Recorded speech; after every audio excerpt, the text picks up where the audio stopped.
అహంకారం తీస్తాం, తోలు తీసి కింద కూర్చోబెడతాం. మీకు ఒళ్ళు ఒక్కొక్కళ్ళకి మీకు ఎక్కడెక్కడ ఉన్నాయో తెలియట్లా. మీకు అహంకారాలు పెరిగిపోయినాయి. మీకు ఆధిపత్యపు అహంకారంతో అధికారుల మీద దాడి చేస్తే మిమ్మల్ని ఎలా తీసుకెళ్లాలో, ఎలాంటి శిక్ష పడాలో మీకు ఖచ్చితంగా చేసి పెడతాం. మీకు ఇష్టారాజ్యంగా చేయకండి.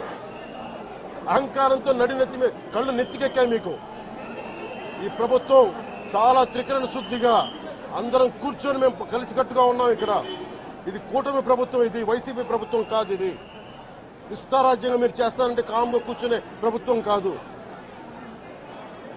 మీకు ఎలా చేస్తే, ఎలా నియంత్రిస్తే మీకు కిందకు వస్తారో మేము చేస్తాం. మీరు గాల్లో విహరిస్తూ ఉన్నారు.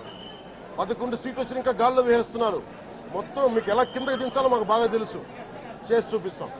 ఇదే కాదు, ఈ సందర్భంగా ఏ నాయకులకైనా సరే అధికారుల మీద దాడి చేసినా, అధికారులు విధులు నిర్వహిస్తుంటే అడ్డుకున్నా చాలా కఠినమైన చర్యలు ఉంటాయి.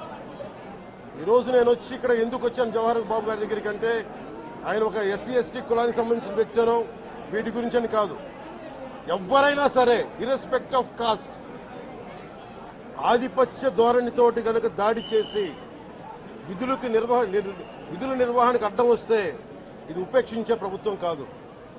ఎస్పీ గారికి కూడా చాలా స్పష్టంగా చెప్పాం. వారికి ఎవరైతే తప్పించుకొని తిరిగారు ఇంకో 9 మంది, వారిని కూడా పట్టుకోమని చెప్పాం.